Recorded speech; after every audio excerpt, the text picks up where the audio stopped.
जिसे एक साल पहले बीजेपी ने पार्टी से हटाया था, वही हिंदू शेर सिंघम अवतार में अपने घर वापस आया। खबर सुन हिल गई तेलंगाना सरकार। भारत का वो हिंदू शेर जो अकेले दम पर पूरे तेलंगाना को हिला देता है, जब मन से दहाड़ता है तो दुश्मन और सनातन विरोधी बिल में घुस जाते हैं। वो मोदी योगी से भी ज्यादा कट्टर हिंदू नेता है जो ओवैसी को खुलेआम ललकारता है, हिंदुओं के खिलाफ साजिश रचने वालों को हिलाकर रख देता है। भगवा वस्त्र, माथे पर पगड़ी है उसकी, कट्टर हिंदू की निशानी। मोदी योगी भी ठोकते हैं सलामी। सनातन के लिए मर मिटने की उसने कसम है खाई। जी, सनातन के लिए मर मिटने वाला, हिंदुओं को जगाने वाला, अकेले दम पर देश के दुश्मनों, हिंदुओं के विरोधी और अकबरुद्दीन ओवैसी, असदुद्दीन ओवैसी की मन से बखिया उधेड़ने वाला कट्टर हिंदू नेता एक साल बाद अपने घर वापसी कर चुका है। जिस तेलंगाना के मुख्यमंत्री ने मोदी के तेलंगाना आने पर एयरपोर्ट पर मिलने नहीं गए थे, उसे आज तक बीजेपी भूल नहीं पाई है। यहाँ तक कि के चंद्रशेखर राव के इस व्यवहार पर देश भर में थू थू हुई थी, क्योंकि किसी भी राज्य में किसी भी पार्टी की सरकार क्यों न हो, प्रधानमंत्री के किसी भी कार्यक्रम के होने पर वहां का सीएम जरूर आता है और एयरपोर्ट पर पिक करने से लेकर पूरे कार्यक्रम में अपनी मौजूदगी दिखाता है। ऐसे में अब उस अपमान का बदला टी राजा लेने के लिए तैयार है। बताते चले कि आज के दिन मोदी कैबिनेट में तेलंगाना चुनाव को लेकर कई बड़े फैसले लिए गए, जिनमें 3 बड़े सांसदों को टिकट देने के साथ तेलंगाना के फायर ब्रांड नेता टी राजा का निलंबन भी रद्द कर दिया गया है। तेलंगाना विधानसभा चुनाव के लिए बीजेपी ने अपने उम्मीदवारों की पहली लिस्ट जारी कर दी है।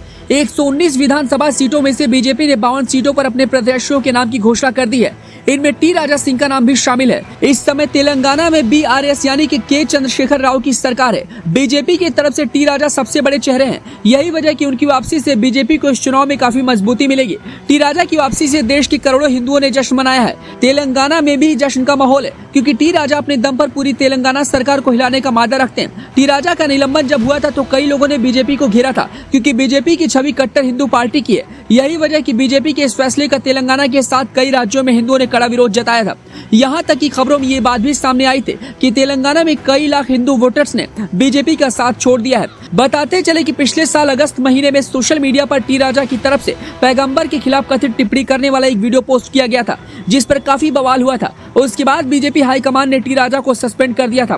टी राजा को कारण बताओ नोटिस भी जारी किया गया था। टी राजा को पिछले साल 25 अगस्त को गिरफ्तार भी किया गया था। दरअसल टी राजा ने हैदराबाद में stand up comedian Munawar Faruqui के शो के जवाब पर एक वीडियो जारी किया था। इस वीडियो में टी राजा ने पैगंबर मोहम्मद पर आपत्तिजनक टिप्पणी की थी, जिसको संज्ञान में लेते हुए पुलिस ने निवारक हिरासत अधिनियम के तहत बीजेपी विधायक को गिरफ्तार कर लिया था। हालांकि उनकी गिरफ्तारी की कुछ देर बाद उन्हें बेल मिल गई थी। बीजेपी ने उन्हें 2 सितंबर 2022 तक लिखित जवाब देने को कहा था। वहीं टी राजा की वापसी बीजेपी की एक बड़ी मजबूरी भी थी, क्योंकि अगले महीने होने वाले विधानसभा चुनाव में बीजेपी के पास तेलंगाना में कोई बड़ा चेहरा नहीं था। साथ ही कांग्रेस और बीआरएस इस राज्य में काफी मजबूत है, जिसकी वजह से बीजेपी को एक पुराना और पहले से मजबूत चेहरे की जरूरत थी। टी राजा की तेलंगाना की राजनीति में ऐसे समय पर वापसी हो रही है जब राज्य में अगले महीने विधानसभा चुनाव होने वाले हैं। बीजेपी की तरफ से प्रेस रिलीज में कहा गया है कि बीजेपी की केंद्रीय अनुशासन समिति ने पार्टी के जरिए दिए गए कार्ड बताओ नोटिस पर टी राजा सिंह का जवाब देखा है, जिसके बाद उनके स्पष्टीकरण पर विचार करने के बाद पार्टी ने गोशा महल के विधायक का सस्पेंशन रद्द कर दिया है।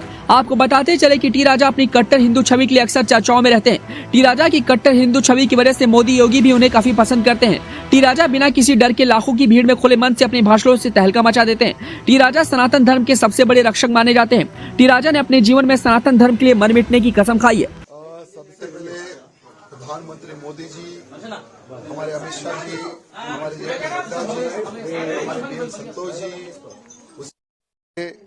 हमारे तेलंगाना राज्य के अध्यक्ष श्रीमान किशन रेड्डी जी, हमारे बंडी संजय जी, हमारे लक्ष्मण जी, हमारे मुरलीधर राव जी, उन सब का हृदय से धन्यवाद प्रकट करता हूं, जिन्होंने मुझ पर विश्वास करके कि हाँ, राजा सिंह ने जो कमेंट किया था उसमें कुछ भी गलत नहीं है।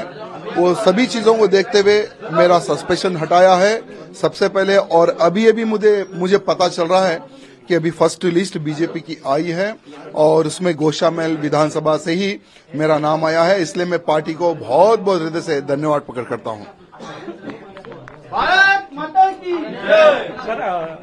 देखिए, गोशा महल जो विधानसभा है ये हैदराबाद पार्लियामेंट में ही आता है और हैदराबाद पार्लियामेंट का जो एमपी है, जो सांसद है, दुर्भाग्य से असदुद्दीन ओवैसी है, जो कि एक देशद्रोही है।